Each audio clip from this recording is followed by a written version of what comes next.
For 10 years approximately. You're at HFD? Correct. What about Station 23? Station 23 I have not been assigned to, but I have filled in on overtime a lot of times in the past. And you had a very close relationship. I knew Marcelo from the academy. Of course, going through the academy, all of us as a class, we were very tight-knit just to get through the academy. So we built a very special bond with one another. And Marcelo was one of those really sticky bonds between everybody. During the academy, we're tired, we're frustrated, we're stressed, tensions run high sometimes, but any given time of day, you'd look at him, he has a smile on his face. He was very positive about anything. We're drenched in sweat and we're like, oh my God, it's gonna be rough today, and it's okay guys, man, we're gonna be good. He always had a very good positive attitude no matter what. How are you doing? I'm better today. Yesterday was really hard, as it was for the entire department, and I can't even say anything about the family, but I'm pretty sure it's rough still. It was very hard to process when I read the name.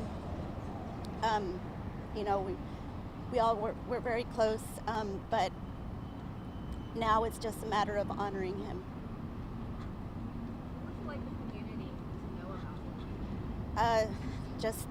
Just the type of person he was. It's so cliche to say, he was a good person, happy-going person, but that's exactly who he was. He wouldn't hurt a fly if he had to. He was just so generous, so soft-spoken. Not so soft-spoken, so to speak, but he was just a soft person inside. Very tough on the outside, of course. Working with him the few times that I did, we get calls in the middle of the night. We come out tired and whatnot, and he was out there. He never dragged behind. He was always ready to work, willing to help. Always had a smile on his face, and as you can see in pictures, he had the greatest smile. And do you remember your last moments or contact that you had with Marcelo? It was here at Station 23. We worked together, and again, he was just always willing to help.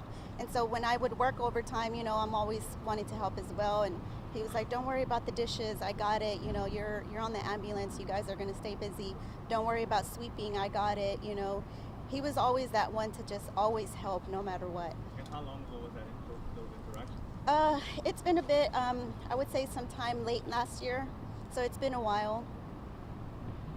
As a fellow firefighter, every day you guys show up to work knowing that possibly you might not go home. Of course, you all strive to protect each other and keep each other safe. But when one of your fellow firefighters dies in the line of duty, tell me the emotional and mental aspect of just trying to get through that. It's difficult. Like you said, we wake up and just come to work like any other person gets up and goes to work. Yes, we realize the risks that we put ourselves at to do our job. However, that's lasting on your mind, if you will. You just know I'm going to go complete this 24-hour shift, and then, hey, let's go hang out tomorrow or hang out this weekend. Same thing with me. I have children, so you don't want to think about it. But, now that it's hit very close to home, it's difficult. Like I said, I woke up to reading a text message. It was so-and-so.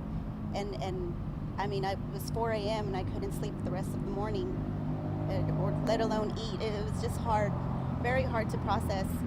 He wasn't blood family, but he was family.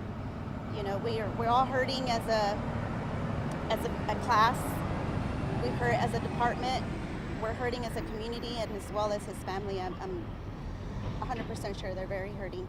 And we know that the academy is tough, the career is tough itself, but nothing can prepare you to losing, a life, losing a friend. No, not at all. Nothing can prepare you. I was awake when the fire was going on. I was keeping up with messages on my emails and whatnot, and we heard, the Mayday call. And of course, Maydays, they happen when something goes wrong, and we fix it. Hey, let's keep fighting. But this one wasn't that, it wasn't that situation. So yeah, it was difficult. If you had the opportunity to talk to Marcelo, what would you like to tell him? Oh my God, that's a tough question. it was always, hey, how you been? How's the family? Hey, they're good, man. How are you? How are your kids? He remembers if he had kids or didn't, you know, and he was all about the kids. And it was just like, all right, what have you been doing lately? You know, just catching up on life. But, you know, just to tell him that he was loved big time. I mean, immensely, he was loved. Anybody that I've talked to that crossed paths with him would not have a negative thing to say about him. He was a very, very good person. He made the ultimate sacrifice. Would you say he died doing what he ultimately loved? Oh, definitely, and with honor. And us as the department, we're going to honor that forever. And we talk about honoring his life and his legacy. What does that look like? Just the type of person he was. You know, he stand-up guy. Like I said, he wouldn't hurt a fly if he had to. He was just so kind-hearted, very sweet person, always a good friend, a good coworker, a good mentor, you know, to his community. It's just, he was a very, very good person. It hurts. It hurts to know that he's no longer with us. What compelled you to come out today and speak?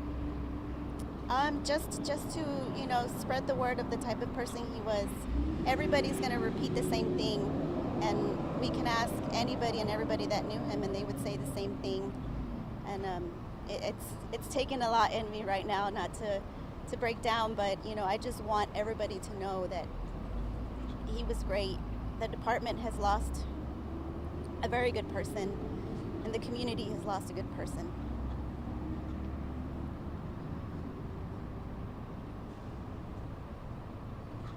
Yes, thank you. You obviously was having to step away, but one of the things that I think a lot of people talked about that it may be worth mentioning is how, like, this is his neighborhood, Oh yeah, right? yeah. So how he grew up over here, how this is a station he knew as a kid, all that kind of stuff.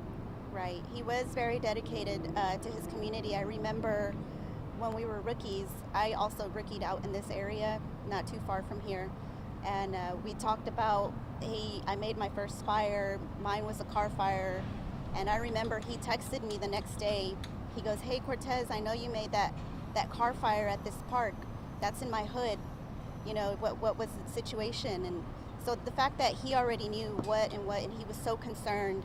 And I told him about it, and I was like, yeah. And then my captain made me train after, and it was like 1 o'clock in the morning, you know, and he laughed about it. He's like, you'll be good.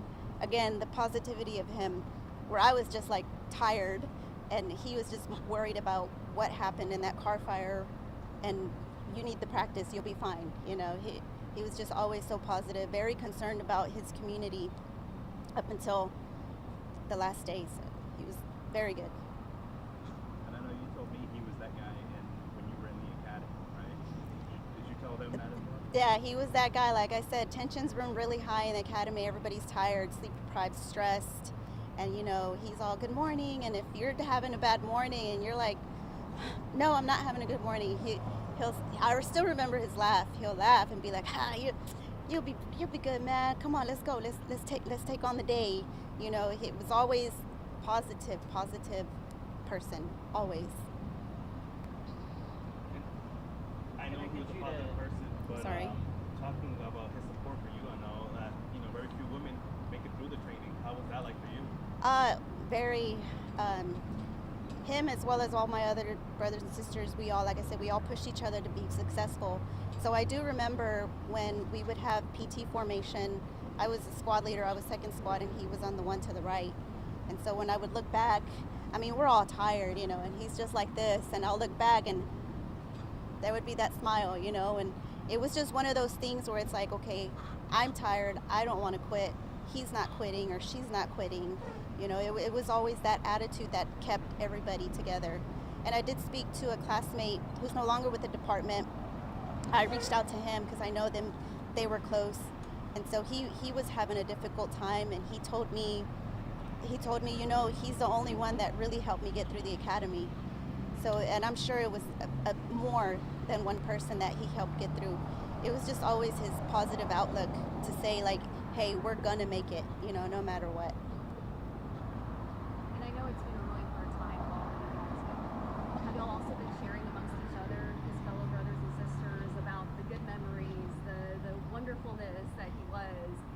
been talking about that amongst each other too? We have, yes. We've been sharing pictures, videos, you know, about good times with him. And I was sent one this morning, and I hadn't seen that before. And so I saw it. I was like, oh, wow, okay, that's good. You know, it's just good memories that we share from him. But we have been checking up on one another to make sure that, you know, everybody's okay. Can I get some comments about him in Spanish? In Spanish, if you're ready for Spanish. Marcelo era una persona muy buena, muy genial. Siempre tenía la mente positiva en cualquier momento.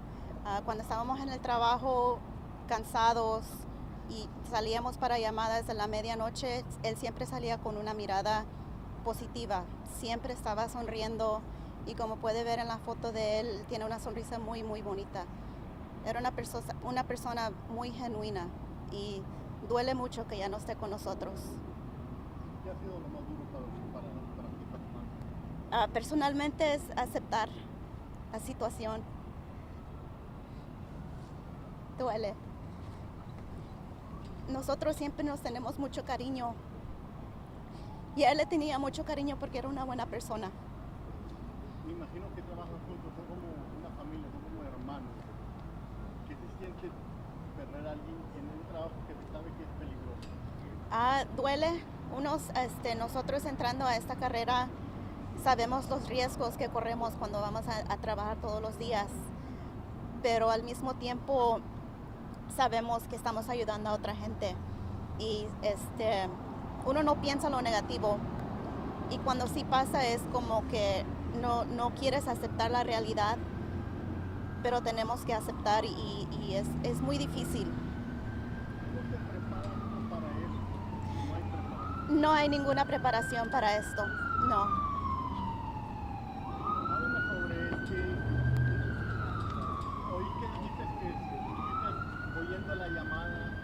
Sí. ¿Qué se siente estar y no poder hacer casi nada? Yo siempre escucho incendios cuando son un poco graves y estaba escuchando eso esa noche y yo nomás dije, ok, va a salir todo bien, primero Dios. Yo siempre oro que Diosito cuide a los que están trabajando y me dormí. Pero cuando me levanté y vi el nombre fue muy difícil